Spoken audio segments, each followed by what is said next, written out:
Imagine the sterile hum of hospital machines, my tiny body, barely 4 months old, fighting for every breath in the NICU. Tubes snaking across my fragile skin, monitors beeping like a countdown to oblivion. That's when they left me.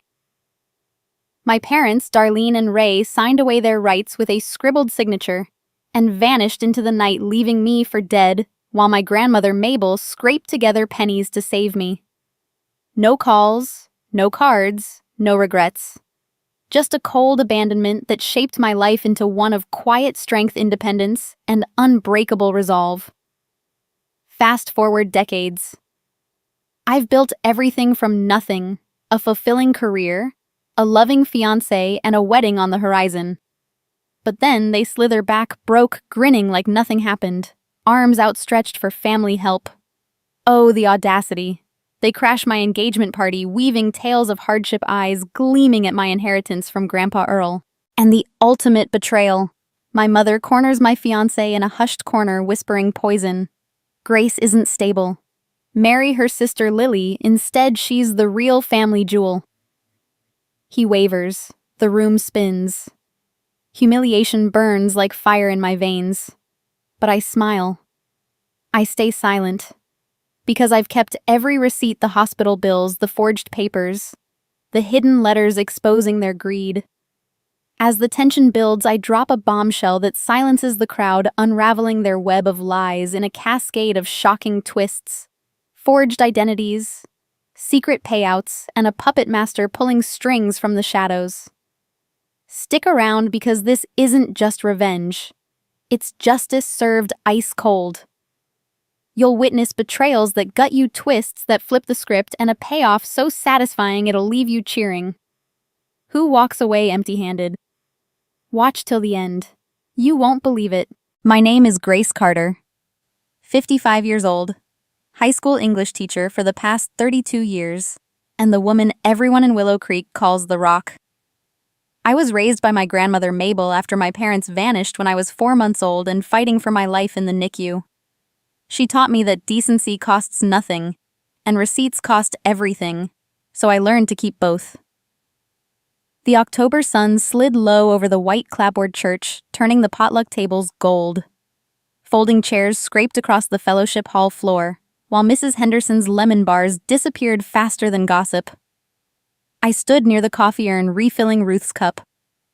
Ruth Kincaid, my best friend since junior high debate club, and the only attorney in 3 counties who still answers her phone on Sunday. She wore her usual navy blazer sleeves, pushed up silver hair, twisted into a knot that said she'd come straight from reviewing depositions. "You're glowing," she told me, nudging my shoulder. "Wedding planning. Agreeing with you?" I smiled, thinking of David's quiet proposal under the maple behind the school, the way he'd slipped Grandma Mabel's plain gold band onto my finger, like it had always belonged there. 3 months and counting, I said. Venue's booked dress is altered, and the caterer swears she can feed 100 on meatloaf and dignity. Ruth laughed, the sound warm and familiar, when the side door banged open hard enough to rattle the hymnals. Heads turned. 2 strangers stepped inside, bringing with them the smell of cheap gasoline and cheaper perfume. Darlene wore a leopard print jacket 2 sizes too small and a smile stretched tight across teeth that had seen better decades. Ray followed, belly leading the way, suspenders straining hair slicked back with something that caught the light like cooking oil. They scanned the room the way gamblers scan a poker table. Grace Elizabeth, Darlene's voice carried over the chatter like a fire alarm. "There's my baby girl." Every spine in the room straightened. I felt Ruth's hand settle on my elbow, steady as a compass. Darlene barreled forward, arms flung wide. The hug smelled of menthol cigarettes and desperation. Ray hung back, rocking on worn boots, thumbs hooked in his pockets. Family reunion, he announced to no one in particular. "Ain't that something?" I let the embrace happen, counted to 3, then stepped back. "It's been a long time," I said, voice level, the same tone I used when a sophomore swore he'd turned in homework that never existed. Darlene's eyes glistened, whether from emotion or calculation, I couldn't tell. 45 years, she whispered. "We never stopped thinking about you, honey. Life just got complicated. Ray cleared his throat. Real complicated. Medical bills, bad investments. But blood's blood, right? He spread his hands, palms up, the universal gesture for empty. Mrs. Henderson paused mid-bite. Pastor Jim set down his plate. The room's easy hum thinned to a cautious murmur. Ruth leaned close. Script's familiar, she murmured. Act 1, tears. Act 2, ask for money. I nodded almost imperceptibly. Darlene was already launching into a story about hospital stays and a cousin's funeral neither of us had been invited to. Ray chimed in with details about a trailer payment 3 months overdue. Their voices overlapped, eager, practiced. I listened the way I listened to students reciting excuses, cataloging inconsistencies. Darlene's left hand kept fluttering to her wrist, twisting something shiny. A bracelet. Thin gold links, a single heart charm. My stomach dipped. I had seen that bracelet before on a Polaroid tucked inside the envelope Mabel gave me when I turned 18. The photo showed a tired young woman in a hospital corridor, newborn me swaddled against her chest, the bracelet glinting under fluorescent lights. The same woman who signed the temporary guardianship form and walked out forever. Darlene caught me staring.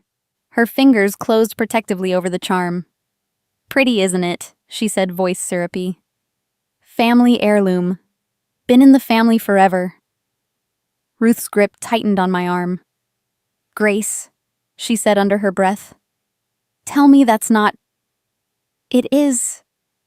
I answered so softly only she could hear. Across the room, David appeared in the doorway. Tie-loosened sleeves rolled, carrying a tray of iced tea for the youth group. His smile faltered when he spotted the newcomers. I lifted my hand in a small wave. Steady, everything's fine, though. My pulse hammered against my ribs. Darlene followed my gaze. Her expression shifted, calculating. That your fiancé? She asked loud enough for half the room to hear. Handsome man. We should all sit down soon, talk family matters. Ray rubbed his palms together. Maybe over coffee. Or something stronger. The lemon bars suddenly tasted like ash in my mouth. I excused myself to check the dessert table, needing distance, needing air.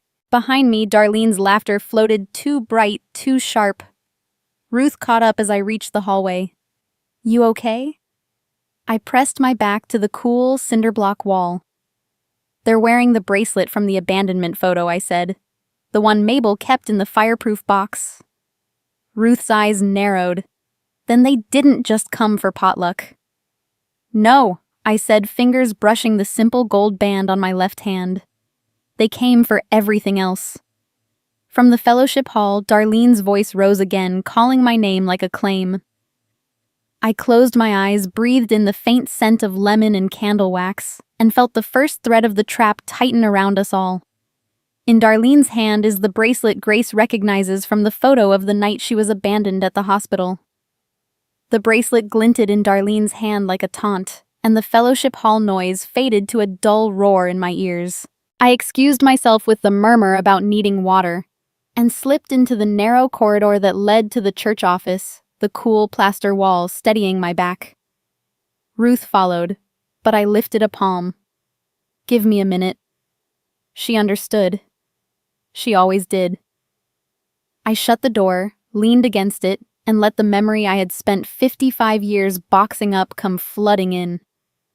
It was February 1970, the kind of cold that crept through hospital windows no matter how many blankets they piled on.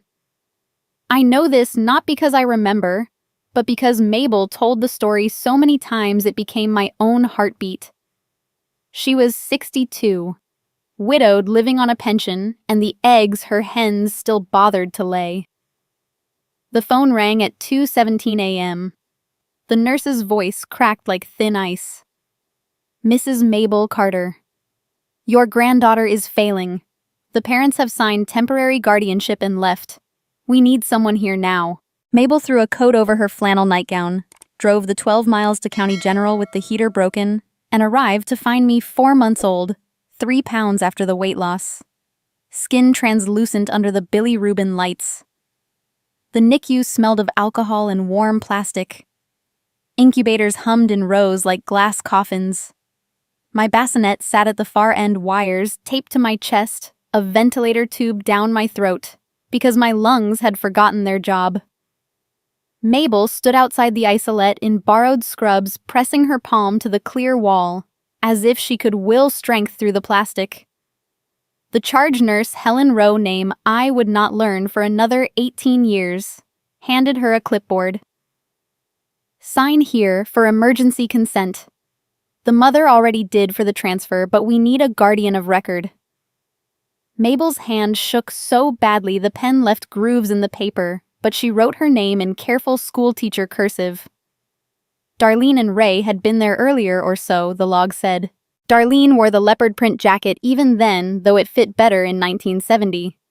She signed the temporary delegation of parental rights on a form that expired in 30 days.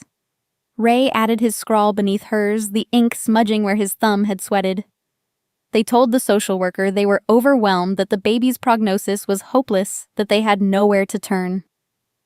Then they walked out past the vending machines, past the security desk that never asked for ID, and disappeared into the snow.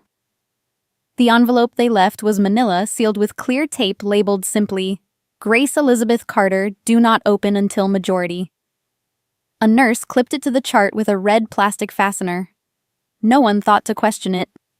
Abandoned babies were rare, but paperwork was king.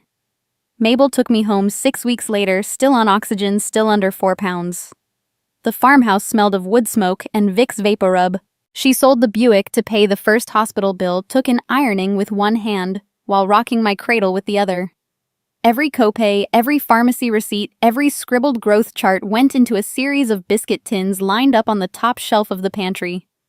She labeled them by year in black marker, 1970, 1971, 1972. When the tins overflowed, she switched to accordion folders, then banker's boxes. Evidence, she called it, though she never explained of what. She taught me to read using the back of utility bills, to count using the stamps on clinic envelopes. By the time I was 5, I could recite the exact cost of a 3-day NICU stay. $3.60 adjusted for inflation, and I understood that love was measured in canceled checks. The letter inside the manila envelope waited until my 18th birthday. Mabel baked a lopsided chocolate cake, set the table with her mother's good china, and slid the envelope across the oilcloth like contraband. Your choice, Gracie, she said. Burn it or read it. Either way, it's yours. I chose to read. The paper was thin, the ink faded to brown. Darlene's handwriting looped and slanted. We never meant to hurt you. Circumstances were bigger than us. Please forgive. Ray added a postscript in block letters. Take care of yourself, kid. The apology felt rehearsed, like lines from a play they'd already left the stage of.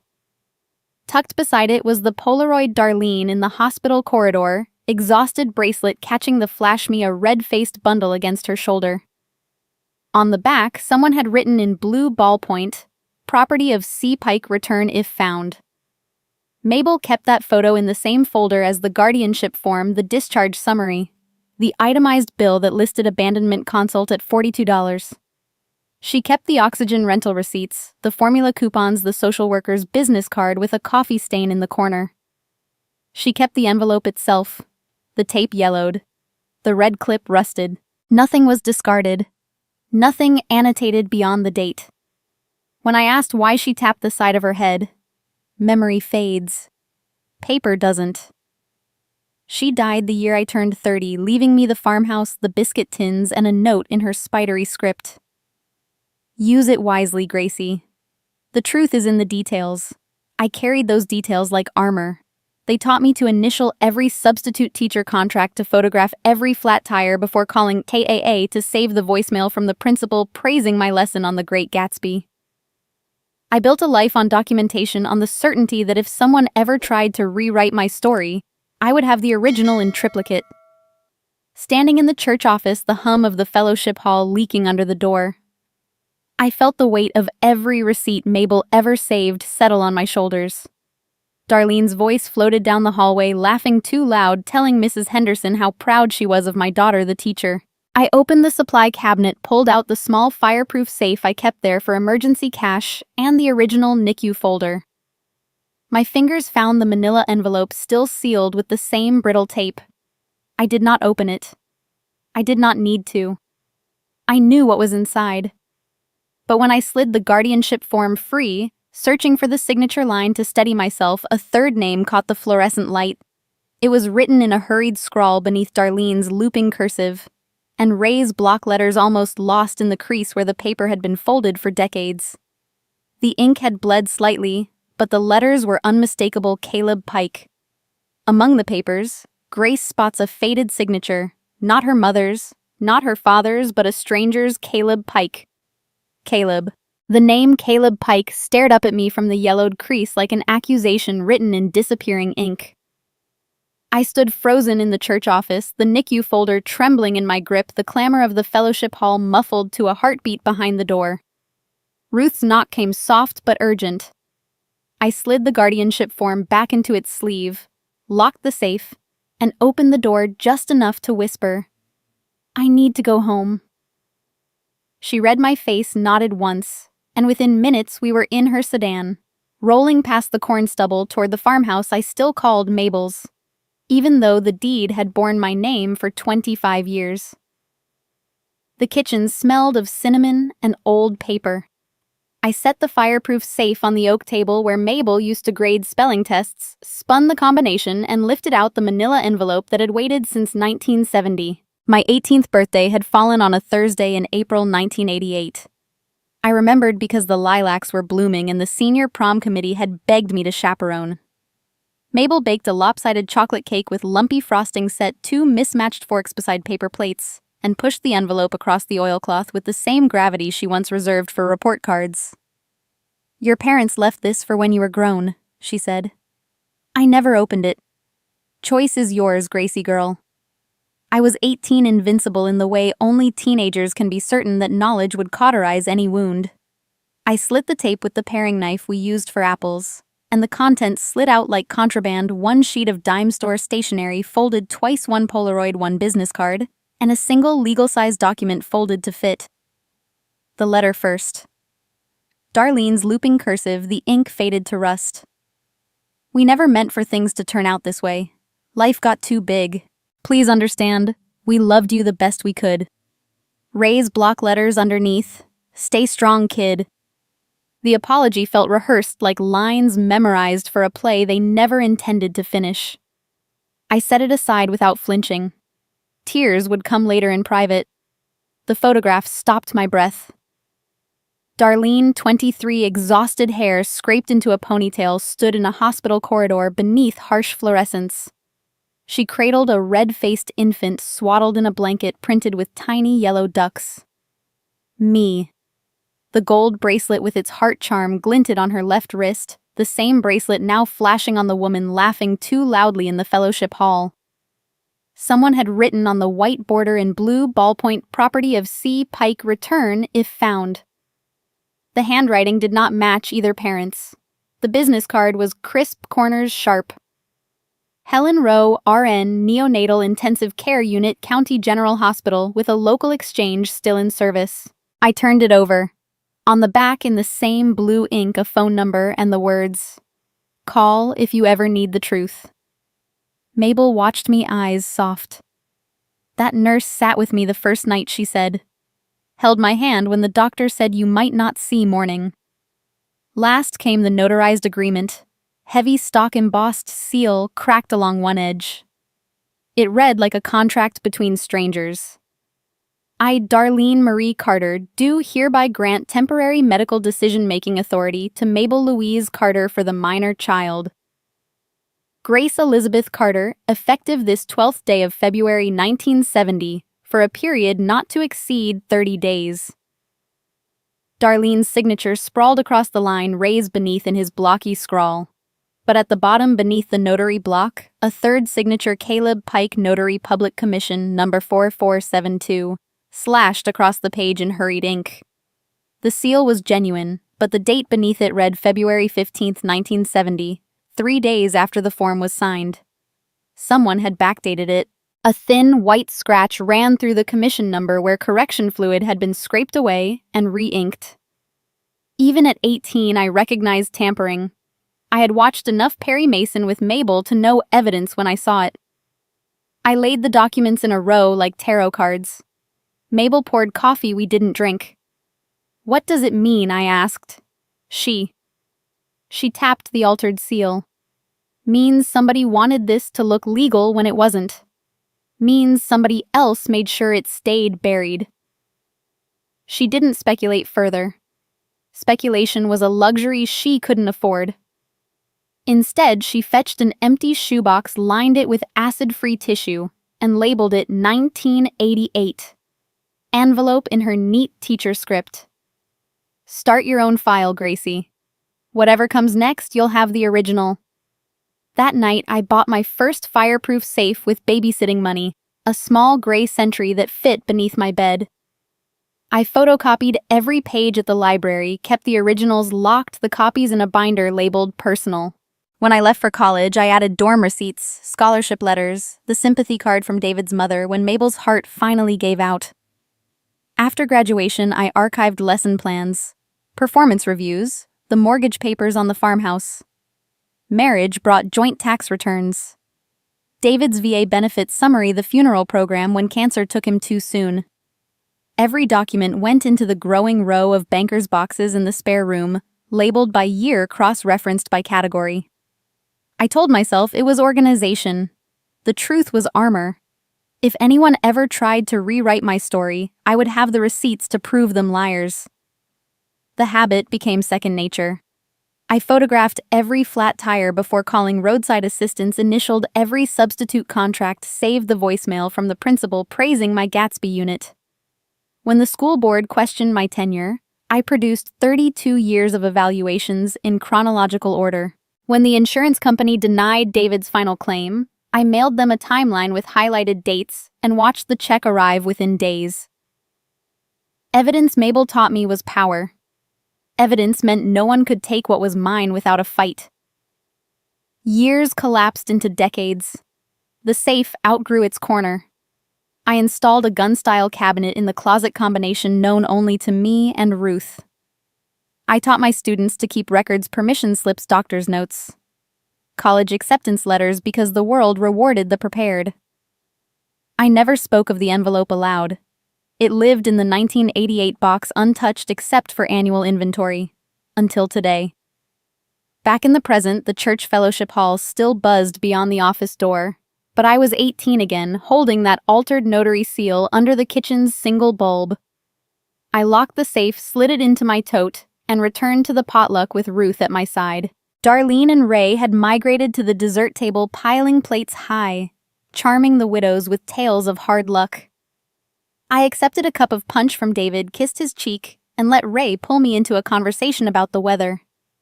He smelled of motor oil and bravado. "Remember that big snow in '71?" he asked, mouthful of lemon bar. "Buried the trailer up to the windows. You were just a toddler, cute as a button." Darlene nodded vigorously, eyes bright. I smiled the way I smiled at parents who swore their child never missed an assignment. The Polaroid in the envelope was date-stamped February 12th, 1970. I was 4 months old, still in the hospital, still on oxygen. There was no toddler, no trailer, no snowed-in windows. The timeline didn't match. In a conversation, Ray mentions a date that doesn't match the timeline of the abandonment photo. Ray's casual lie about a snowed-in trailer in '71 hung in the fellowship hall, air like cheap perfume, but I let it settle without comment. I had learned long ago that the first rule of evidence is to gather it quietly. The second is to never tip your hand until the jury is seated. I excused myself with a smile that felt carved from wood, promised David I would be right back, and slipped out the side door into the crisp October dusk. Ruth followed, keys already in hand. "Drive me home," I said. "I need to think." She didn't ask questions. She simply turned the sedan toward the county road and let the silence stretch until the church lights disappeared in the rearview mirror. The farmhouse welcomed me with the familiar creak of the screen door and the faint scent of lemon oil Mabel used on the banister every Sunday. I hung my coat, set the kettle on, and climbed the stairs to the spare room that had become my archive. Banker's boxes lined the walls like soldiers, each labeled in my own neat block print 1988-992, college 1993-2000, teaching contracts 2001-2010, marriage and medical. I pulled the 2015 box, the one I rarely opened, and carried it downstairs to the kitchen table. Inside lay the letter that changed everything, written in Earl Carter's spidery hand on lined paper torn from a legal pad. Earl was Mabel's older brother, a man I called Grandpa, though the blood tie was thin. He had farmed 300 acres of river bottom, never married, never wasted a dime. Folks thought him eccentric because he paid cash for everything and kept his money in mason jars buried under the smokehouse. The truth was simpler. He trusted banks about as much as he trusted weather forecasts. When he died at 91, the county clerk called me to the courthouse expecting a pauper's estate. Instead, I presented a will drafted in 1985 by a lawyer in the state capitol, airtight and notarized.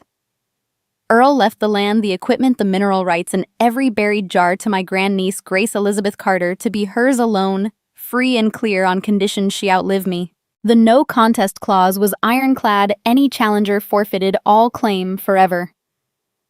The probate judge stamped it approved in under 10 minutes. The farm sold for more than anyone imagined. Oil leases timber a cell tower on the back 40. After taxes and fees, the trust held just over $3 million. I kept the farmhouse, paid off the mortgage, and invested the rest in municipal bonds and a quiet index fund. I told no one the exact figure, not even David.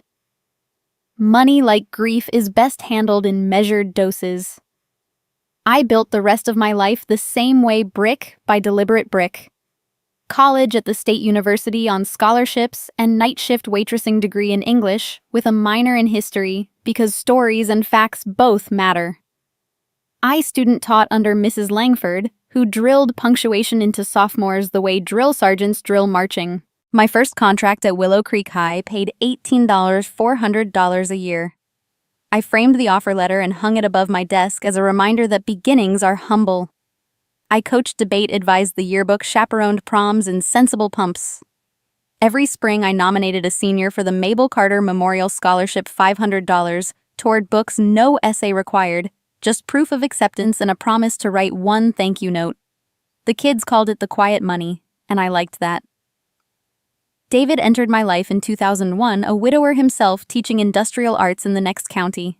We met at a regional curriculum conference when he fixed the projector I had accidentally unplugged. He proposed 2 years later with a ring he'd made from a silver dollar melted in his shop furnace. We married in the farmhouse backyard under the Maple 50 guests potluck reception, my dress from a consignment shop in the city. He moved into my bedroom, hung his tools in the barn, and never once asked about the locked cabinet in the closet. When the cancer came, pancreas stage 4, 6 months from diagnosis to hospice, he held my hand and said, "You've kept every receipt, Gracie. Keep the good ones closest." I did. His funeral program went into the 2010 box beside the hospital bracelet they cut off his wrist the night he died. Widowhood at 45 could have flattened me, but I had practiced standing back up. I returned to the classroom the Monday after the burial, taught the scarlet letter to juniors who didn't yet know what stigma felt like. I expanded the scholarship to 2 recipients, then 3. I endowed a small fund at County General for NICU families, formula parking passes, prepaid phone cards, so no parent had to choose between gas money and a call home. The hospital named a rocking chair in the family lounge after Mabel. I sat in it once just to feel the wood warm beneath me. Every August I drove to the cemetery with supermarket roses and a fresh manila folder. I updated Earl's file the way accountants update ledgers, investment statements, property tax receipts, charitable contribution letters. I added a new subsection labeled Community Impact. Photos of scholarship winners in caps and gowns. Thank you notes scrawled in teenage handwriting. A brass plaque from the hospital. The ritual grounded me. It said, "This is what you do with what you're given. You pay it forward one documented dollar at a time." The morning the sheriff's deputy knocked, I was grading essays on symbolism in a senior thesis about the Great Gatsby. He stood on the porch and pressed Khakis hat in hand, the way deputies do when the news is official. "Ma'am, process server couldn't locate you at the school, so I'm authorized to deliver." He handed over a thick envelope stamped "Urgent Court Documents." Inside was a petition filed in county court. Darlene Marie Carter and Raymond Joseph Carter. Plaintiffs versus Grace Elizabeth Carter, defendant. They claimed Earl's will was invalid due to undue influence, lack of capacity, and most audacious fraudulent adoption. They wanted the entire estate declared community property and divided equally among lawful heirs. The hearing was set for 30 days out. I closed the door, leaned against it, and felt the old familiar calm settle over me like a blanket. The no contest clause gleamed in my mind, bright as the notary seal on Earl's will. I carried the summons to the kitchen table, opened the 2015 box, and slid the papers into a fresh sleeve labeled Legal 2025. Then I brewed coffee strong and black, and began to outline my response the way I outlined lesson plans. Facts first, emotions. Second, victory. Last. One day, police deliver a summons. Darlene and Ray are suing Grace over the will. The summons lay on this kitchen table like a loaded gun, but I refused to flinch. I spent the next 48 hours preparing the way. I prepared for parent-teacher conferences, color-coded folders, annotated statutes, and a timeline printed on cardstock. I emailed Mara Kincaid, the estate attorney who had handled Earl's probate, attaching the petition and a single line. "They're contesting the will. Need counsel." Her reply came within the hour. "Coffee tomorrow, 8 a.m. My office. Bring every document you have." I smiled at the screen. Mara still believed in paper the way Mabel had. Before I could leave for the meeting, my phone buzzed with a text from an unfamiliar number. "Mama here. Can we talk just us girls? Lunch tomorrow." I stared at the screen until the words blurred. Darlene had never called me girls in any memory I owned. I typed back Daisy's Diner noon. Public place, neutral ground. She responded with a string of heart emojis that felt like counterfeit currency. Daisy's sat on the edge of town where the cornfields gave way to truck stops, its neon sign flickering. Deus, since the Y had burned out in '89. I arrived early, claimed the corner booth beneath the faded John Deere calendar, and ordered iced tea I had no intention of drinking. Darlene swept in at 12:07 wearing the same leopard jacket, now paired with a denim skirt and boots that had seen better highways. She carried a vinyl purse the size of a feed sack and smelled of hairspray and desperation. No Ray this time. Just the two of us and the waitress who refilled coffee with the efficiency of a metronome. Darlene slid into the booth, eyes already glistening. "Grace, honey, I've missed you so much." The tears came on cue, sliding down cheeks powdered too thick. She dabbed at them with a napkin that left beige streaks. "Losing your grandpa hit us hard. Ray's blood pressure, my arthritis doctors say I need a knee replacement. We're drowning, baby girl." She reached across the table, fingers brushing my wrist where David's watch ticked steady seconds. I let her hand rest there, counting heartbeats the way I counted syllables in poetry. The waitress set down menus. Darlene ignored hers. "We just need a little help to get back on our feet. 10,000, maybe 15. For the surgery, the pills, the back rent." Her voice dropped to a whisper. "Ray's too proud to ask, but I'm your mother. Blood don't lie." I sipped the tea, sweet and cold. "I'm sorry you're struggling." I said the same tone I used when a student claimed the dog ate their thesis. "There are programs, Medicaid, the county health fund, the church benevolence committee. I can give you the numbers." I slid a folded sheet across the Formica contact names and extensions typed in 12-point font. Darlene's smile faltered. She pushed the paper back. "Charity's fine for strangers, but we're family. You've got Grandpa's money sitting in the bank doing nothing but collecting dust. What's a little between mother and daughter?" She leaned closer, voice syrupy. "We could move into the farmhouse. save on rent, help each other out. I'll cook, clean, be there for you like I should have been. The waitress refilled my glass without asking. I waited until her footsteps faded. The farmhouse is paid for, I said. I live alone, teach full-time, and manage my own bills. I'm not looking for roommates. I kept my hands folded, nails short and clean, the way Mabel taught me when company came. Darlene's tears dried faster than they'd fallen. You'd turn your own mother away. After everything we've been through. She rummaged in her purse tissues, scattering like confetti. I raised you. You didn't, I said quietly. Mabel did, with every dime she earned ironing shirts and selling eggs. I honor her memory by helping others the way she helped me through established channels, not cash envelopes. I placed a 20 under the salt shaker and stood. Take the resource list. Use it or don't. But the answer is no.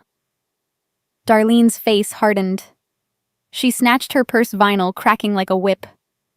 As she swung it over her shoulder, a single sheet of paper fluttered out, landing face up between the ketchup and the sugar caddy. Legal size, creased from years in a wallet, the edges soft as cloth. I recognized the format before I read the words notary block embossed seal signature line. Caleb Pike's name leapt out in faded blue ink, the same scrawl from the guardianship form, the same cracked seal. The document was a power of attorney dated 1985, granting Darlene authority over an unnamed minor's medical decisions. The minor's name had been whited out and retyped Grace E. Carter. The commission number beneath Pike's signature didn't match the one on the hospital form. Someone had swapped seals like playing cards. Darlene lunged for the paper, but I was faster. I tucked it into my planner beside the resource list. Careless, I said. You should keep better track of your paperwork. Her eyes widened, calculating losses. I left her scrambling for tissues and excuses, the bell above the door jingling like a warning. Outside, the October wind carried the scent of wood smoke and distant rain. I slid into my car, locked the doors, and pulled out my phone. My thumbs flew across the screen. Ruth, need everything you can find on Caleb Pike and Elder Von Mercer. Hospital notary, 1970, possible forged docs. Call me tonight. I hit send, started the engine, and watched Darlene burst through the diner door, purse clutched to her chest, scanning the parking lot for a daughter who was already gone. Grace texts Ruth, find info on Caleb Pike and Elder Von Mercer. The engine had barely cooled when I pulled into the gravel drive, the diner's neon dais still flickering behind my eyelids. I carried the power of attorney slip like contraband, slid it into a fresh acid-free sleeve, and labeled it 2025. Diner drop. Then I brewed coffee strong enough to wake the dead and opened the laptop Ruth had gifted me for Christmas, military-grade encryption, her idea of stocking stuffers. While it booted, I texted Mara new evidence, forged POA, same notary. She replied with a thumbs-up emoji and a single word, tomorrow. Ruth called at 8:30, voice crisp over the crackle of her ancient landline. Caleb Pike's alive. Barely. Assisted living in Branson, revoked notary license, 1987 state board citation for multiple irregularities in estate documents. Guess whose name keeps popping up in the disciplinary file? She didn't wait. Elder Von Mercer. Local developer, pillar of the chamber, Sunday school teacher at First Baptist till the scandal hit. I'm driving down in the morning. Meet me at the county annex at 9. I was there at 8:45, thermos in hand, watching dust motes dance in the fluorescent light of the records room. The clerk, a woman who'd been shelving deeds since Nixon recognized me from PTA bake sales. Microfiche or digital, she asked. I requested both. Earl had banked at Willow Creek Savings and Loan before it merged with a regional chain. The microfiche reels were stored in acid-free boxes labeled by decade. I started with 1970 and worked forward, eyes burning from the glow of the reader pre-new reader. The first transfer appeared in March 1970, $200 from Earl Carter to Darlene M.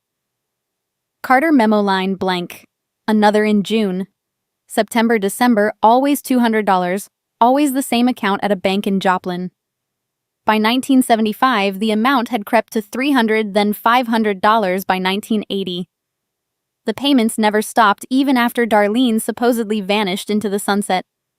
I printed every screen the machine, coughing out thermal paper that smelled of hot plastic. By 1990, the transfers were routed through a trust labeled D.M.C. Minor support signed by one Caleb Pike notary. The final entry was dated 2 weeks before Earl's death, $1,000 memo final disbursement. I sat back, the chair creaking like old bones, and felt the conspiracy take shape. Ruth arrived at noon with a manila folder thick as a phone book. We commandeered a study carrel in the law library, spreading documents like tarot cards. She had pulled the state notary board file, Caleb Pike license number 4472, revoked for falsifying acknowledgments in probate matters at the direction of Elder V. Mercer. Attached were affidavits from 3 widows who claimed Mercer pressured them to sign over mineral rights using Pike's seal. One widow's deed had been altered after her husband's death to list Mercer as co-owner. The board sanctioned Pike fined Mercer $10,000 and quietly let the developer keep his empire. Ruth tapped a grainy newspaper photo Mercer in 1985 younger slicker arm around a smiling Darlene at a chamber ribbon cutting. Lovers, Ruth said. Or business partners. Maybe both. I laid the microfiche printouts beside the disciplinary file and built the timeline on a legal pad. February 12, 1970. Abandonment. Temporary guardianship signed. February 15th. Backdated notary by Pike. March 1970. First payment from Earl. 1971 to 1985. Regular support. 1985 forged power of attorney surfaces at diner. 1987 Pike loses license. The pattern was surgical. Someone had orchestrated Darlene's exit, insured Earl's silence with money, and kept the pipeline open for decades.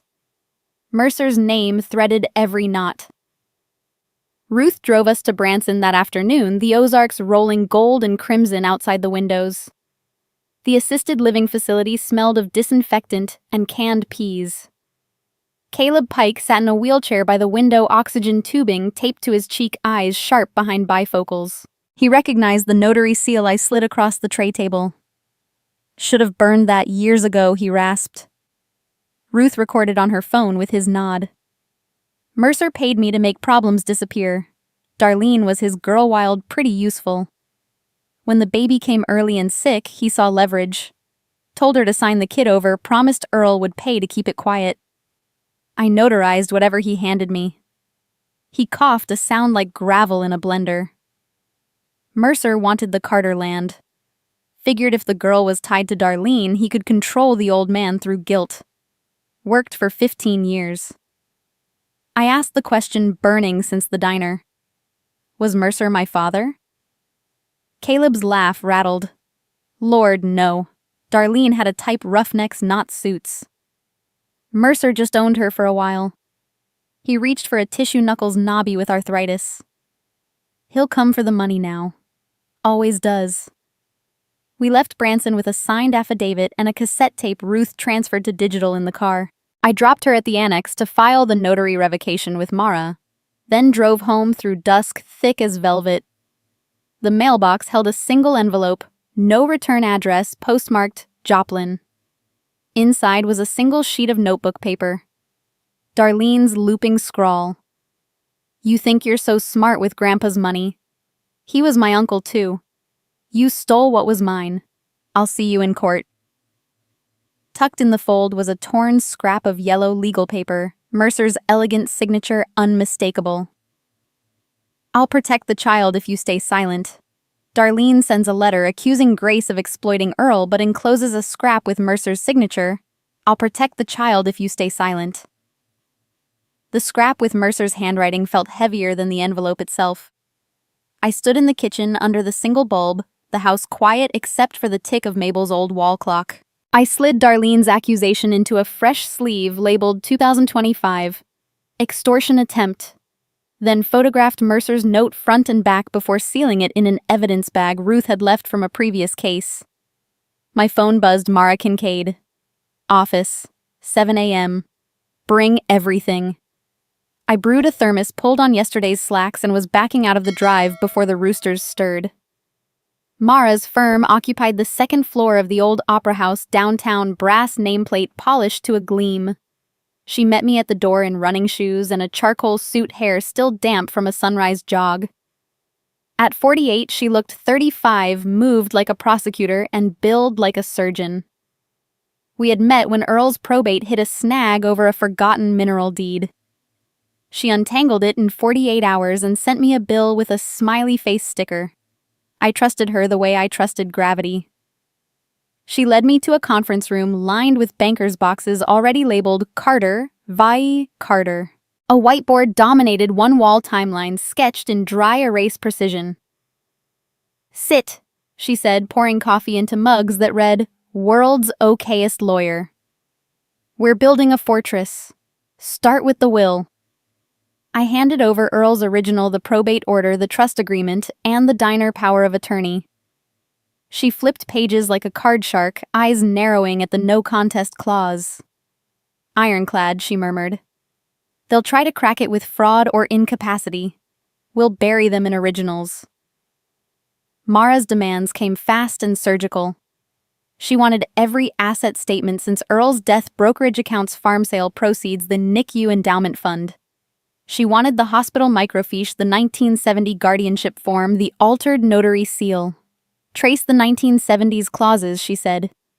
"Temporary guardianship expires in 30 days, unless extended by court order. Find the extension or prove it never existed." She tapped the whiteboard where she had written statute of limitations in red. "If Darlene abandoned parental rights, she can't resurrect them now without proving fraud on our side. We'll prove fraud on theirs." I spent the next week in a blur of scanners and subpoenas. I delivered the NICU files in a wheeled crate, the banker's boxes from the farmhouse spare room, the microfiche printouts Ruth had pulled. Mara's paralegal photographed every page, uploaded to a secure server, and cross-referenced dates in a spreadsheet that grew like kudzu. I signed retainer agreements, authorized fees, and watched my savings dip without regret. Evidence cost money. Freedom cost more. Ruth worked the human angle. She tracked Helen Rowe through nursing alumni directories and a retired doctor Facebook group. Helen had moved to Florida after County General closed its NICU in 1995, widowed, living in a pastel condo near Clearwater. Ruth flew down on a Tuesday rental car smelling of coconut air freshener. She found Helen on the balcony shelling peas, hair white as printer paper, eyes still sharp. Ruth recorded the interview on her phone with permission. Helen remembered the night clearly, Darlene pacing the corridor in leopard print, Ray chain-smoking in the parking lot. The man in the expensive coat who arrived after midnight. Tall, silver at the temples, carried a leather briefcase, Helen said. Introduced himself as a family friend. Paid the outstanding balance in cash, $3,000, mostly 20s. Told the charge nurse to release the baby to Mrs. Mabel Carter and forget the parents were ever here. Helen had initialed the discharge summary. The carbon copy was in my 1970 box. Ruth emailed the audio file with a single line. Mercer was there. I forwarded it to Mara, who added it to the whiteboard under witnesses. She drew an arrow from Mercer to Darlene labeled cash payment and another to me labeled attempted erasure. The fortress grew brick by brick. We met nightly in Mara's conference room, takeout containers piling up like battlements. She taught me legal chess file motions to compel discovery, depose Darlene under oath. Subpoena Mercer's bank records for the years Pike notarized his deals. She drafted interrogatories that read like poetry.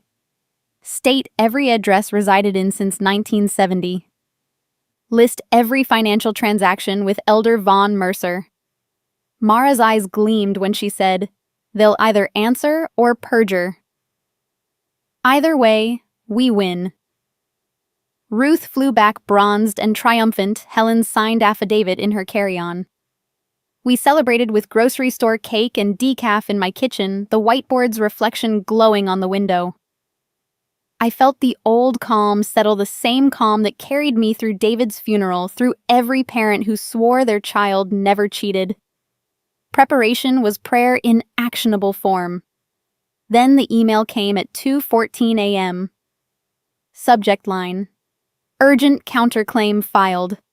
Mara never slept. I opened it on my phone, the screen's glow harsh against the dark bedroom. They're countersuing you for impersonating a child to steal the estate. Attached was a 20-page pleading alleging I was not Earl's biological heir, that Mabel had falsified adoption papers, that the entire inheritance was procured by fraud. Darlene and Ray sought treble damages attorney fees, and immediate freeze of all trust assets. The hearing was advanced to next week.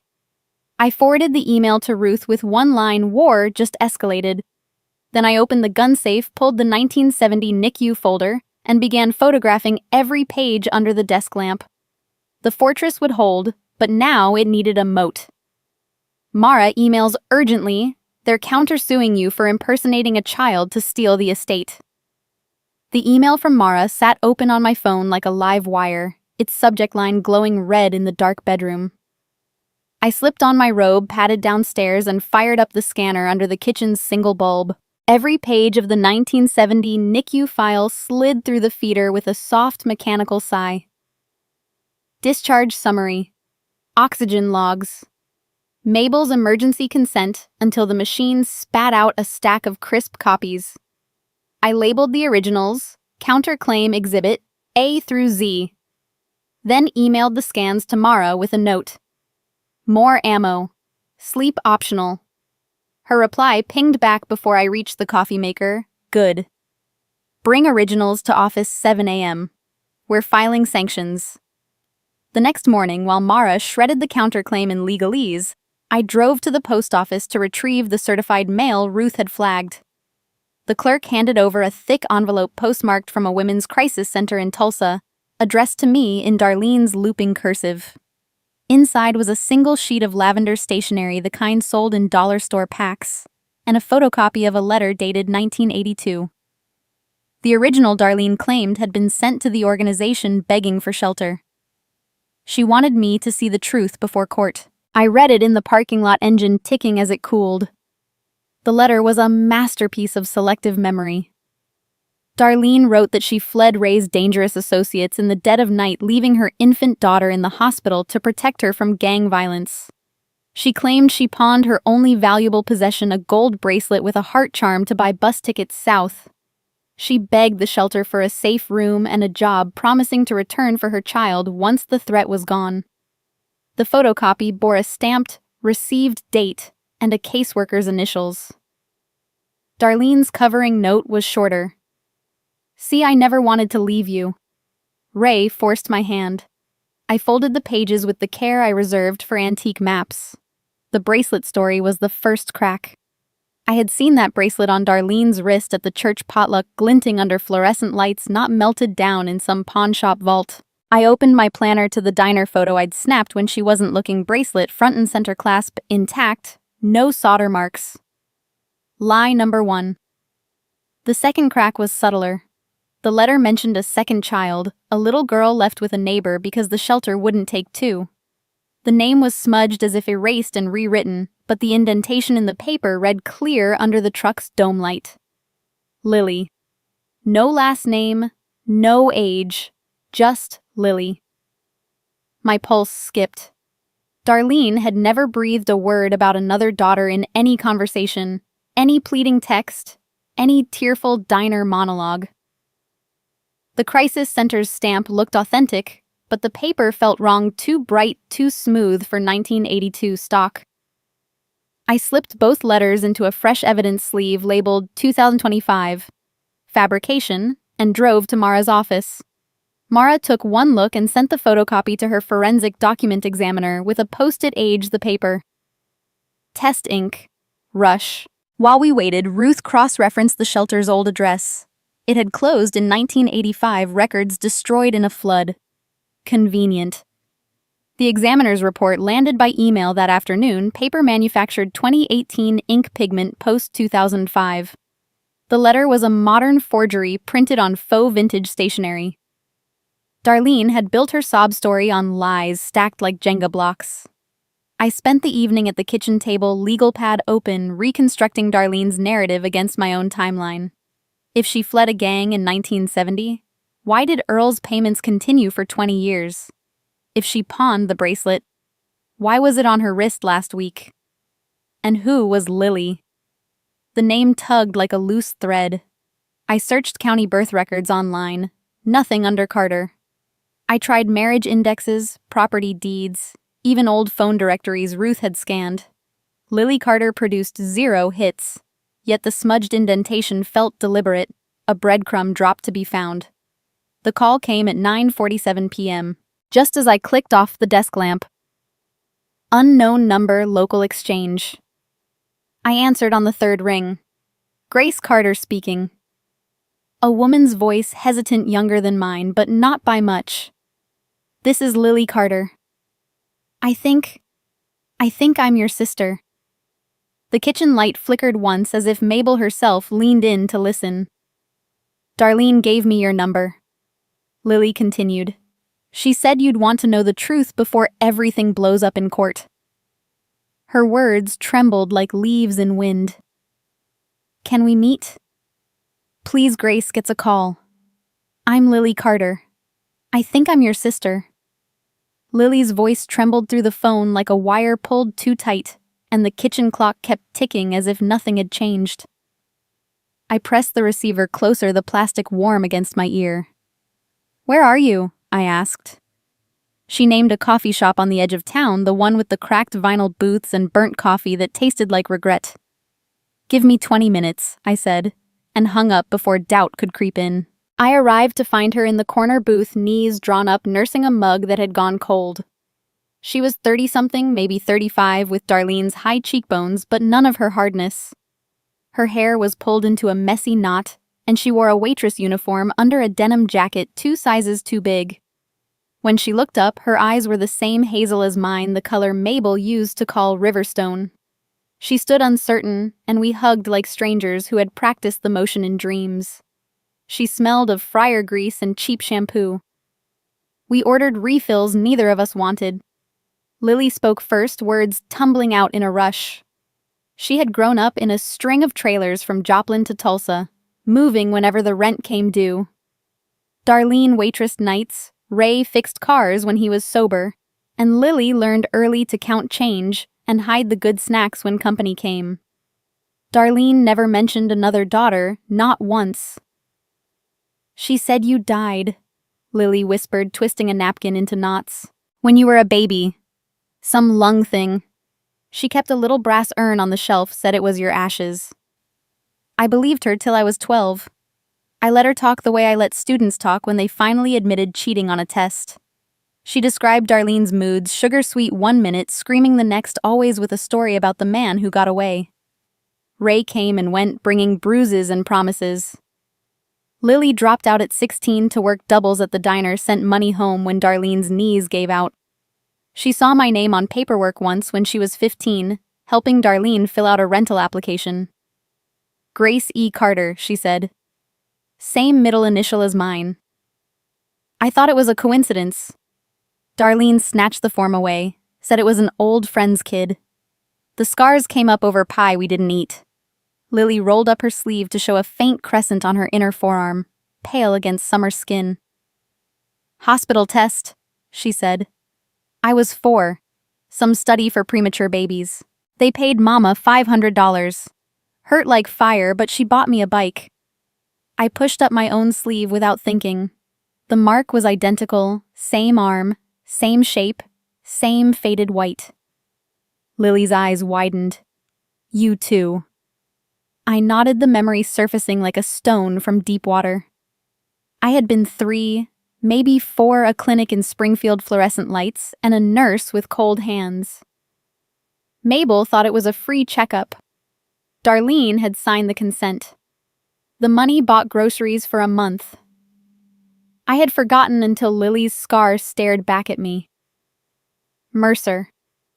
I said the name bitter on my tongue. He ran trials through shell companies, paid parents to enroll sick kids. Darlene needed cash. We were the price. Lily's face crumpled. She told me you were dead so I wouldn't ask questions. Said the money was for medicine that didn't work. She wiped her eyes with the sleeve of her jacket. I Googled you after she gave me your number. Found your teacher page, the scholarship fund. You're real. You're here. She reached across the table, fingers brushing mine. I don't want anything from you. I just wanted to know I wasn't crazy. I believed her. The earnestness in her voice was something Darlene had never mastered. I slid a business card across the table, my personal cell, not the school line. You need a safe place, you call. No strings. I meant it. I had spent a lifetime refusing to repeat Mabel's sacrifices, but I would not repeat Darlene's abandonment either. I paid the bill, left a tip big enough to cover Lily's next break, and walked her to her car. She hugged me again, longer this time, and I felt the years we had lost settle between us like a third presence. That night, I added a new folder to the archive, 2025. Lily. I printed the coffee shop receipt, photographed our scars side by side on the kitchen table, and wrote a timeline of her childhood against mine. The overlaps were chilling, same towns, same clinics, same forged initials on consent forms. Mercer's shadow stretched further than I thought. My phone buzzed at 11:47 p.m. A photo message from Lily. The image showed a rental contract, yellowed and creased tenant name typed in faded ink. Grace Elizabeth Carter. The signature beneath was not mine, not Darlene's looping scrawl, but a precise, elegant hand that matched the scrap from Darlene's extortion letter. Mercer's handwriting clear as a confession. Lily sends a rental contract photo, tenant named Grace, birth name signature forged, resembling Mercer's handwriting. The rental contract photo glowed on my phone screen long after midnight, Mercer's forged signature looping across the line like a noose tightening. I forwarded it to Mara with a single line, new forgery, same hand. Then I opened the 2025 Mercer folder on my laptop and added the image beside the diner power of attorney and the extortion scrap. The pattern was unmistakable: 3 documents, 3 decades, 1 man's pen. I brewed coffee strong and black and waited for Ruth's sunrise call. She rang at 6:30, voice crisp over the crackle of interstate static. Caleb Pike's in a rehab facility outside Springfield. Stroke last year, but lucid. I'm 2 hours out. Meet me at the county clerk at 9 to pull adoption indexes. I was already dressed, thermos in hand, the farmhouse door locking behind me with a click that sounded like a starting gun. The clerk's office smelled of old paper and lemon polish. Ruth arrived with a courthouse badge clipped to her blazer, eyes bright from too little sleep. We requested every adoption filing under Carter or Mercer from 1970 to 1990. The clerk returned with a single slim folder, dust motes dancing in the fluorescent light. Inside was a petition dated March 1970. Elder Vaughn Mercer and Darlene Marie Carter, seeking to adopt minor child Grace Elizabeth Carter. The signature line bore Caleb Pike's notary seal, the same cracked embossment from the hospital form. A second page, stapled behind, showed the petition withdrawn, April 2nd, 1970, with a handwritten note. Parents reconciled, case closed. No court order, no hearing, just a rubber stamp and a fee paid in cash. Ruth drove us to the rehab center, a low brick building surrounded by mums gone leggy. Caleb sat in a vinyl recliner, oxygen hissing softly, a quilt tucked around his knees. He recognized Ruth from Branson, managed a crooked smile. She set her phone on the tray table, hit record. Mr. Pike, tell us about the adoption petition. His voice rasped like dry leaves. Mercer wanted the kid. Said the old man Earl had land worth millions. Told Darlene to sign, promised her a cut once the will was rewritten. I filed the papers, backdated the acknowledgement so it looked legit after the hospital release. Mercer paid me $500 cash, said burn the file if anyone asked. He coughed, sipped water through a straw. Darlene chickened out. Said Ray threatened to kill her if she gave the baby away. Mercer withdrew the petition, paid Ray to keep quiet instead. I asked the question burning since the diner. Who signed my name on the rental contract? Caleb's eyes flicked to the photo I slid across the quilt. Mercer. Practiced it for weeks. Wanted lease agreements in the kid's name to build a paper trail, prove dependency force, Earl's hand. He tapped the forged signature. Same ink, same pressure. My seal's on half his deals. Ruth left with a signed affidavit and a promise to return with coffee. I drove to the bank, requested microfiche for Mercer Holdings.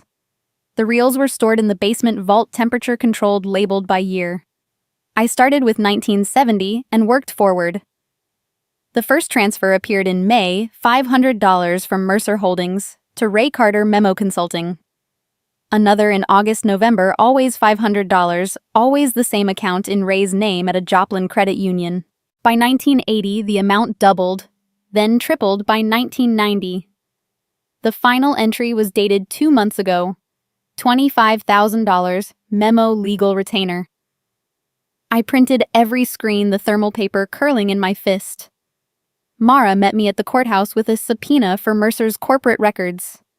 We served it at his office downtown, a glass and steel monument to strip malls and storage units. His secretary tried to stall. Mara smiled the way sharks smile. Tell Mr. Mercer the judge signed at 2:17 p.m. Clocks ticking. We left with a promise of compliance by morning. That evening, Ruth forwarded a video file from Helen Rowe filmed on her condo balcony with the Gulf sparkling behind her. Helen wore a sun hat and a voice steady as granite.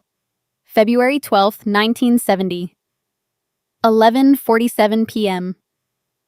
Darlene Carter signed the temporary guardianship, told me she was leaving town. At 12:03 a.m., a man in a camel coat arrived, paid the $3,214.60 balance in cash. Hundreds and fifties counted twice. He instructed me to release the infant to Mabel Carter and mark the parents as location unknown. Darlene left with him carrying a leather satchel thick as a phone book. She was not destitute. Helen held up the original cash receipt, yellowed but legible. Mercer's initials scrawled in the corner. I watched the video 3 times, then emailed it to Mara with the bank printouts and Caleb's affidavit. The fortress was nearly complete, forged adoptions, hush money, cash payoffs, all leading to one man. I archived every file labeled the new folder 2025, Mercer Conspiracy, and went to bed with the lights on. My phone buzzed at 1:14 a.m. Ruth's name on the screen. The text was short, lethal. Mercer is funding their entire lawsuit. Bank records just came in $150K wire to their attorney last week. We've got him. Ruth texts, Mercer is funding their entire lawsuit. Ruth's text burned a hole in my phone until dawn, the words Mercer is funding their entire lawsuit looping like a siren. I forwarded it to Mara with a single instruction. Subpoena his accounts, freeze the retainer. She replied before I reached the coffee maker. Done. Mediation scheduled 9 a.m. tomorrow, courthouse annex. Bring your humanity, leave your checkbook. The mediation room smelled of industrial carpet and stale hope, fluorescent lights humming over a mahogany table scarred by decades of bad bargains. The neutral arbitrator, a retired judge named Hargrove, sat at the head in a cardigan the color of dishwater. Mara flanked me on the left, briefcase open like a shield. Darlene and Ray arrived late, escorted by their attorney, a slick young partner from a Kansas City firm who introduced himself as representing the plaintiff's interests. Mercer followed uninvited, taking the last chair against the wall. Legs crossed a gold Rolex, catching the light every time he checked the time. Ruth slipped in behind him, notepad ready, eyes sharp.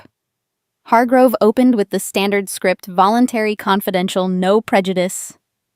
Darlene launched, first voice trembling with rehearsed grief. We just want what's fair, she said, dabbing dry eyes with a tissue. Half the estate plus pain and suffering. And Grace owes us an apology, public in the paper, for shutting us out after Grandpa died. Ray nodded, arms folded over his belly. Reputation matters. Folks think we're gold diggers. That hurts. Mara slid a folder across the table. Counteroffer, 0 cash. Grace will fund verified medical expenses through the County Health Trust, knee replacement, blood pressure meds, whatever Medicare denies.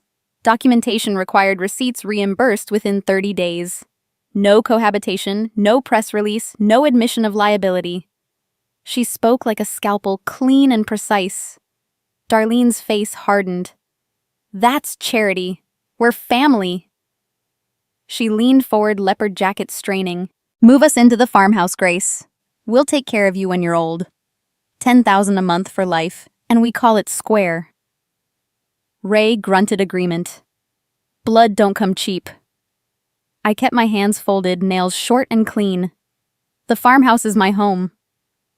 I said, voice level, the same tone I used when a student begged for a grade change. I manage my own care. The medical trust is generous, more than most children offer estranged parents. Take it, or we proceed to trial.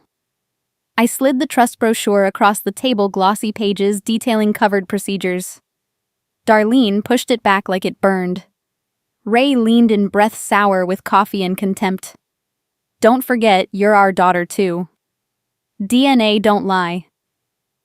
He smirked, the same smirk from the church potluck when he lied about the snowed-in trailer. Mercer checked his watch again, the Rolex ticking loud in the silence. Ruth's pen scratched across her notepad. She had spotted the watch before, same model, same scratch on the crystal, in a 1985 photo from the chamber banquet where Mercer stood beside Darlene. She circled the detail, underlined it twice. Deeper ties, her note read. I nodded almost imperceptibly. Hargrove tried once more. Compromised Darlene demanded $1 million up front. Mara countered with the trust and a one-time $5,000 emergency grant. Ray called it chump change. Mercer said nothing, but his silence filled the room like smoke. At 10:47, the arbitrator declared impasse. See you in court, he said, closing his folder with a snap. We filed out into the hallway, fluorescent lights buzzing overhead. Darlene cornered me by the vending machines. You'll regret this, she hissed. We know things. Ray loomed behind her, cracking his knuckles.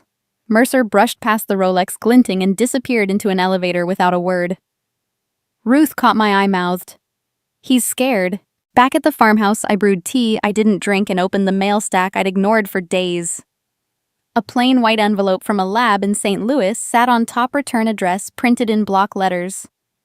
I had ordered the kit weeks ago after Lily's call swabs from my cheek raised coffee cup from the diner mailed anonymously.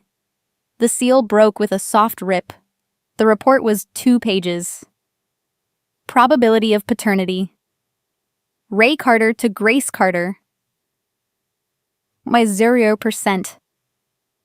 A second sheet listed the true contributor's profile marked unknown male. I stared until the numbers blurred. Ray's sneer echoed in my head, DNA. Don't lie. Turns out it did, just not the way he thought. Grace opens an envelope. DNA results. Ray isn't her biological father. The DNA report lay open on the kitchen table like a verdict already rendered, the 0% paternity probability staring back in cold black ink. I folded it, once slid it into the 2025 biological evidence sleeve, and locked the gun safe with a click that echoed through the quiet house. Sleep never came. Instead, I reviewed Mara's trial binder until the words blurred every exhibit, tabbed every objection anticipated. At 5:47 a.m., I showered, dressed in the navy suit I wore for parent conferences, and drove to the courthouse under a sky the color of wet slate. The county courthouse had stood since 1903, limestone steps worn smooth by a century of justice and injustice. I climbed them at 8:15, heels steady, briefcase heavy with originals. The courtroom itself was smaller than television promised, oak pews polished to a sheen. A single ceiling fan turning lazily, the flag drooping in still air. Spectators filled half the benches. Mrs. Henderson from the church, the principal who once threatened to cut my budget, a reporter from the weekly paper scribbling in shorthand. Ruth sat front row left, legal pad balanced on her knee, eyes scanning for Mercer. He had not yet appeared. Darlene and Ray occupied the plaintiff's table, back stiff faces pale under fluorescent glare. Darlene wore a floral dress 2 sizes too small, the bracelet glinting on her wrist like a dare. She stared at the tabletop as I passed, refusing to meet my gaze, fingers twisting a tissue into knots. Ray's suit jacket strained at the shoulders. He shot me a smirk that died when Mara laid the first exhibit on the rail. Their attorney, the Kansas City hotshot, shuffled papers and avoided eye contact with the judge. Judge Hargrove. Yes, the same mediator, now robed and gavel in hand, called the room to order with a voice honed by decades of cattle auctions. Carter versus Carter contest of probate. Plaintiffs claim undue influence and fraudulent adoption. Defendant moves for summary dismissal under the no contest clause. Counsel proceed. Mara rose smooth as a conductor lifting the baton. She began with the will itself. Earl's original, witnessed by two neighbors long dead, notarized by a lawyer whose commission had never been questioned. She projected the probate order on the screen, the judge's stamp bold and final. No amendments, no codicils, no evidence of incapacity. She said, voice calm, lethal. Darlene's attorney objected speculation. Overruled. Next came the hospital records. Mara wheeled in the crate I had delivered at dawn, lifted the 1970 NICU binder like a relic. She displayed the guardianship form, the discharge summary, the itemized bill paid in cash. Plaintiff Darlene Carter signed temporary delegation of parental rights on February 12, 1970, and never sought reinstatement. Abandonment is statutory. She clicked to Helen Rowe's video deposition, the retired nurse, crisp on screen, recounting the midnight cash payment, the leather satchel, the instructions to erase the parents from the file. Darlene's head snapped up at the sound of Helen's voice, then dropped again. Ray shifted, whispering to his lawyer. The attorney stood. Objection hears relevance to undue influence. Mara smiled. Directly refutes plaintiff's claim of familial duty. They forfeited that duty 55 years ago. Sustained. I sat with hands folded, breathing measured the way I breathed through David's final nights. Anger would come later in private. For now, I was the eye of the storm, watching Darlene's tissues shred to confetti, watching Ray's smirk fade to a scowl. Mara laid out the microfiche transfers, Earl's payments continuing long after abandonment routed through Mercer Holdings. She stopped short of naming Mercer aloud. That card was still in her sleeve. The judge leaned forward, peering over bifocals. Counsel approach. They conferred in whispers. Darlene's attorney requested a recess. Denied. Mara returned to the lectern, voice steady. The defense rests its case in chief. We reserve the right to call rebuttal witnesses. She sat the binder closing with a soft thud that sounded like a door locking. The plaintiff's case began to crumble under cross-examination. Darlene took the stand, voice quavering, claiming Earl promised her half the farm in exchange for silence about my real parentage. Mara impeached her with the forged crisis center letter, the modern paper, the pawned bracelet lie. Ray followed, sweating through his shirt, insisting he had raised me in his heart. Mara produced the DNA report, 0% match. The courtroom gasped. Darlene's tissue hit the floor. I never raised my voice, never glared, never gave them the satisfaction of seeing me flinch. I simply waited the way Mabel waited for spring planting, patient and certain the ground would yield. The judge called for closing arguments.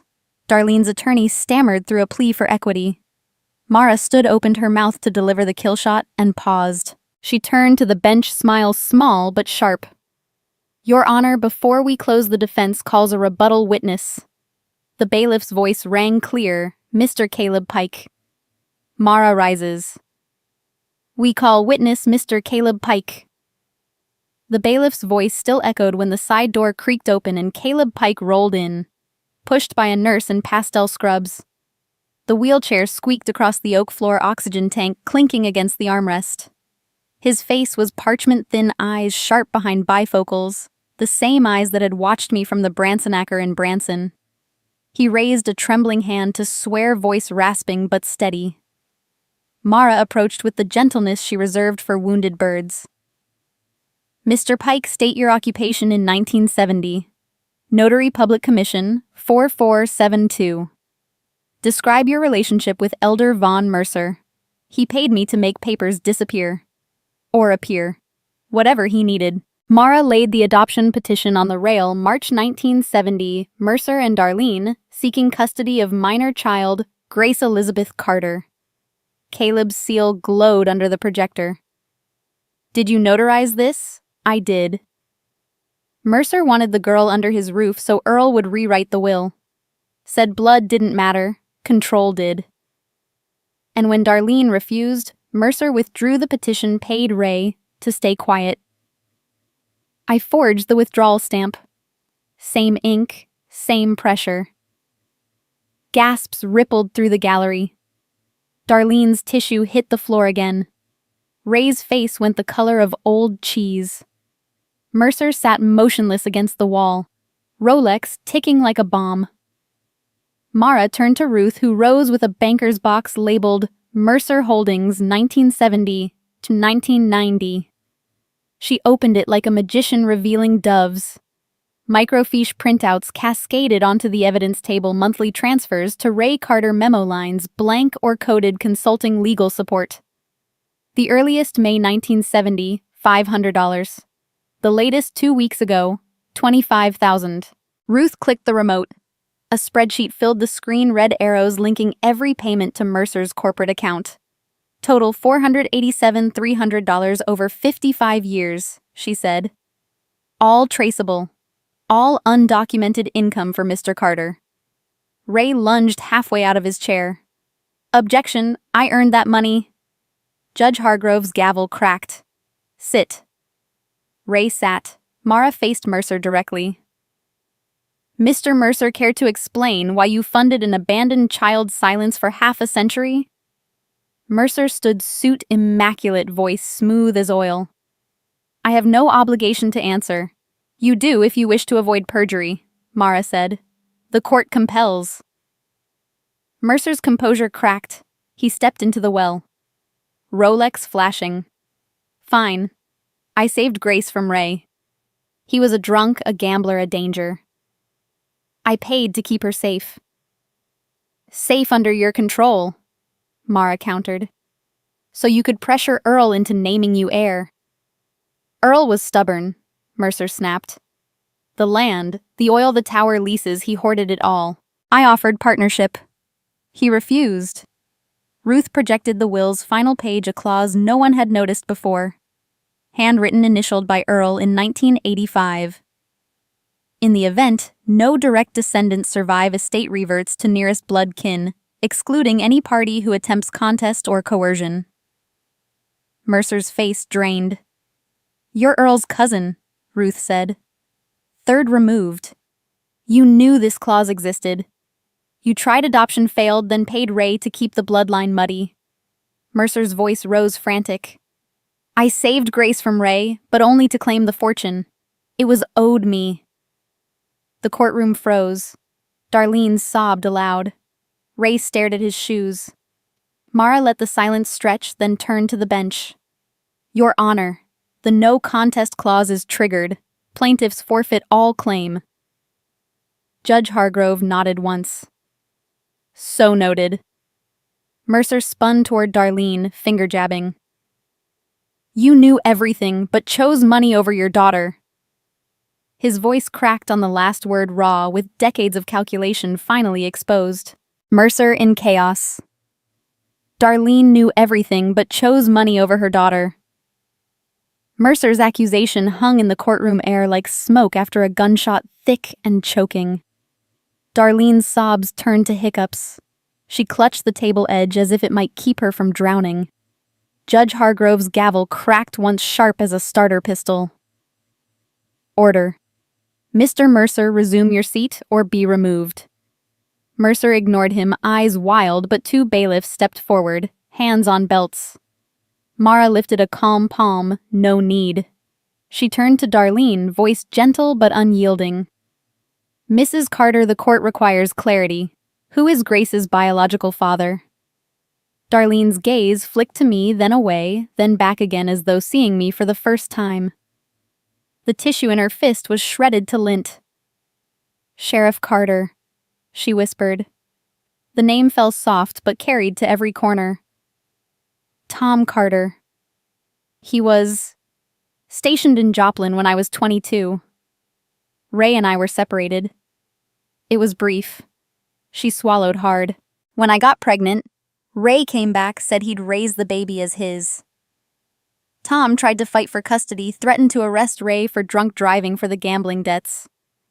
Ray laughed, said no court would give a badge to a single man over a married couple. Tom backed off, but he never stopped watching. I felt the words settle in my chest, not a blow, but a key turning in a lock I hadn't known was there. Tom Carter had been a fixture in Willow Creek. Tall, quiet, always at the 4th of July parade, in pressed khakis, handing out flags to children. He retired the year I started teaching, moved to a cabin on the lake, sent Christmas cards with photos of trout. I had kept every card in the community box, never guessing the connection. Ruth was already moving. She slid a slim folder across the Rail County Clerk's Seal 1970 stamp. Inside was a letter on Sheriff's Department letterhead dated March 15, 1970, addressed to Earl Carter. Ruth read aloud, voice steady. Earl, thank you for taking Grace. Mercer's sniffing around offering Darlene money to sign her over. Ray's no father, he'll sell her to the highest bidder. Keep her safe. I'll handle the rest from here. Burn this after reading. Tom. A second-page carbon copy of a restraining order filed against Ray Carter for harassment signed by Judge Ellis dismissed for lack of service when Ray skipped town. Ruth closed the folder. Sheriff Carter paid child support through Earl anonymous checks postmarked Joplin. Earl logged every one. Lily sat 3 rows behind me. I heard her sharp intake of breath. She stood, voice trembling but clear. Mama told me my dad was a trucker who died in a wreck. But the scars, the clinic visits, same dates, same towns. Grace and I, we're full sisters. Darlene nodded, tears spilling fresh. Tom came back for me 2 later, said he'd made mistakes. Ray threatened to expose us both if I left. I stayed. The pieces clicked like beads on an abacus. Same father, same mother, same childhood experiments paid for by Mercer's hush money. Lily's hand found mine across the rail. Her fingers were cold, but they held on. I squeezed once steady sister and felt the courtroom tilt towards something like family. Mara addressed the bench. Your Honor, the DNA excludes Ray Carter entirely. Sheriff Tom Carter's paternity is corroborated by contemporaneous documents and plaintiff's admission. The adoption fraud collapses. The no contest clause stands. Judge Hargrove nodded, pen scratching. Motion to dismiss plaintiff's claims granted with prejudice. Costs and sanctions to follow. Mercer surged to his feet again, face purple. This isn't over, bailiffs closed in. He twisted toward me as they gripped his arms, Rolex scraping the rail. This game isn't over yet. His glare promised storms, but the doors swung shut behind him with a final metallic thud. Mercer is escorted out, glaring at Grace. This game isn't over yet. The courthouse doors thudded shut behind Mercer, but the echo lingered like a slammed gate in my chest. I stood in the aisle, Lily's hand still in mine, while the judge's gavel cracked twice more. Dismissal with prejudice costs tax to plaintiff's referral to the district attorney for criminal fraud. Darlene crumpled forward, forehead hitting the table with a dull thud that silenced the room. Ray stared straight ahead, mouth working soundlessly, as though the words he needed had been repossessed with the money. Their attorney gathered papers with shaking hands and vanished through a side exit. Mara touched my elbow. Sanctions hearing in 30 days. They'll owe your fees, the trust's fees, and punitive damages. Mercer's assets are frozen pending indictment. She spoke softly the way funeral directors speak of arrangements. I nodded, numb but not surprised. Justice had teeth. I had simply provided the bite marks. Outside, the October air carried wood smoke and the faint sweetness of fallen apples. Reporters shouted questions I ignored.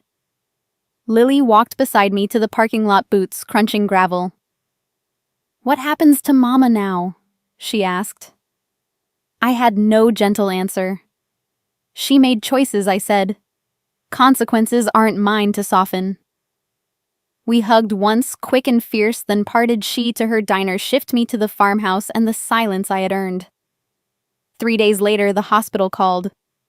Darlene had collapsed in the county jail infirmary, dehydration, panic attack, possible stroke. The bill arrived by courier, $4, $312.47 for tests. IV fluids observation. I sat at the kitchen table with the invoice and the trust checkbook. Forgiveness was not on offer, but cruelty cost nothing extra. I wrote the check, marked it. Final payment. No further obligation, and mailed it certified. I did not visit. Some doors once closed stay closed. The sanctions hearing was swift. Darlene and Ray signed quitclaim deeds to any future claim, agreed to 5 years probation, and accepted a judgment of $187,000 payable over 10 years. Mercer's indictment followed wire fraud, notary tampering, conspiracy. His Rolex was auctioned to satisfy restitution. The proceeds funded a new NICU monitor. I watched none of it on the news. I had receipts to file. Lily came for coffee the Sunday after sentencing. She brought grocery store donuts and a manila envelope thick with photocopies. "Mama's stuff from storage," she said. "Thought you should see." Inside were clinic consent forms, both our names typed in faded ink, Mercer's corporate stamp in the corner. I added them to the archive without comment. Then Lily slid a second envelope across the table, plain white, postmarked State Prison. "From Mercer," she whispered. "Guard said he insisted." I opened it later alone. A single sheet, prison stationery handwriting, cramped but legible. "The final truth, only you deserve to know it." I slipped it into a fresh sleeve labeled 2025. Prison correspondence, and locked the safe. Some truths could wait. The real work began in November. I convened the trust board, 3 accountants, 1 retired nurse, Ruth, as secretary, and proposed expansion. The NICU Fund became Grace's Legacy Foundation, a 501c3 dedicated to medical debt relief for abandoned children and fraud victims. We hired staff, built a website, solicited grants. The first national chapter opened in Joplin, staffed by a former NICU parent whose twins survived because of Earl's quiet money. The twist came in December, delivered by a locksmith I hired to open Earl's old safe behind the smokehouse wall. Inside were ledgers dating to 1948, yellowed but intact. The earliest entry, Mercer loan for tractor, $800 interest, 12% defaulted. Earl had written in red, "Scammed by Cousin Vaughn. Will repay with silence and time." Beneath the ledger lay a second will draft, never filed, dated 1950. If no direct heirs, estate, to fund trust against fraud and abandonment. Earl had planted the seed 75 years earlier, watered it with every payment to Darlene, harvested it through me. His revenge was patient, generational, perfect. I stood in the cold barn breath, fogging, and felt Mabel's hand on my shoulder, though she had been gone 25 years. The foundation's first gala raised $400,000. I wore the Navy suit, accepted the plaque, and spoke for 3 minutes about receipts and resilience. Lily stood beside me in a dress the color of riverstone. We did not mention Darlene. Spring brought the letter from prison, again thicker this time. I carried it unopened to the kitchen table, poured coffee, and set it beside the 1950 ledger. Some truths were better archived than read. I locked both in the safe and turned the key. Grace receives a prison letter. The final truth, only you deserve to know it. The prison letter sat unopened for 3 weeks, gathering dust beside the 1950 ledger like a dare. I finally slit the envelope on a Tuesday in May, the kitchen windows open to lilac and distant mower engines. Mercer's handwriting had grown shaky, the lines slanting downhill. He claimed no remorse, only explanation. Darlene had been his pawn from the beginning, 19, pregnant, terrified. He met her at a diner, offered cash for signatures she never read, promised a future that never materialized. She signed away medical consents, rental leases, even a blank power of attorney, believing each paper bought safety for the baby she couldn't keep. "She thought I was saving you," he wrote. "I was buying Earl." The confession was clinical, devoid of apology, but it closed a circle I hadn't known was open. I forwarded the letter to Mara Evidence for the appeal he would never win, then drove to the jail for the first and last time. Darlene sat in the visitation booth, orange jumpsuit, swallowing her frame hair gray at the roots. She cried without sound, tears carving clean paths through powdered cheeks. "I was stupid," she whispered through the glass. "He said the papers were for insurance for your future. I signed because I was scared and broke." She pressed her palm to the partition. I kept mine in my lap. "I don't hate you," I said, "but I don't carry you either." She nodded, understanding the difference. Back home, I tackled the final safe, the one bolted inside Mabel's cedar chest since 1970. The combination was my birth date. The lock side opened to reveal a single envelope and a brass key. The envelope held Sheriff Tom Carter's letter written the week I came home from the hospital. "Keep receipts, Gracie," he wrote in a hand steady as justice. "They'll save others one day." The key opened a safety deposit box I never knew existed inside stock certificates, deeds, and a second trust labeled Grace's Legacy, seated in 1970, with Tom's back pay and Earl's first oil check. The men had planned farther ahead than I ever imagined. I filed the paperwork to amend my birth certificate the next morning. Grace Elizabeth Carter became Grace Elizabeth Carter. Official, irrevocable. The name I had lived anyway. Lily stood witness, eyes shining. We celebrated with grocery store cake and decaf, then launched the classes I had promised myself. Every Thursday night, the church basement filled with women, over 60 widows, retirees, grandmothers who brought bank statements and fear. I taught them to read fine print spot scams, build files the way Mabel built biscuit tins.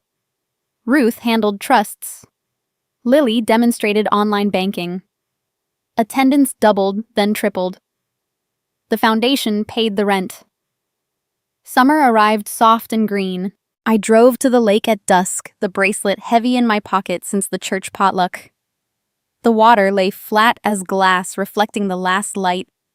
I unclasped the gold links, felt the heart charm cool against my fingers, and let it fly. It arced, once glinted, then sank without a sound. I whispered to the ripples, to Mabel, to Tom, to the girl I had been. I kept the receipts, now I keep the peace. By the lake, Grace removes the old bracelet, tosses it in, and whispers, "I kept the receipts, now I keep the peace." The bracelet disappeared beneath the lake's surface with barely a ripple, taking 55 years of lies, greed, and stolen childhoods with it. I stood on the dock until the sky bled from gold to indigo, the water lapping at the pilings like a quiet amen. This is my story. Grace Elizabeth Carter, teacher, widow, survivor, keeper of receipts, and finally, keeper of peace. From the NICU incubator to the courtroom gavel, from forged signatures to a father's hidden letter. Every document, every scar, every choice led me here. Darlene chose money over motherhood. Mercer chose power over family.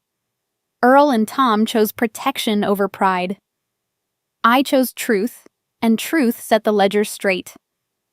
Now, Grace's Legacy Foundation fights nationwide, paying medical debt for abandoned kids, teaching seniors to spot scams, funding NICU rocking chairs, so no parent sits alone. Lily runs the Joplin chapter. Ruth trains the lawyers. I teach the classes every Thursday night. We don't forgive the past, we outbuild it.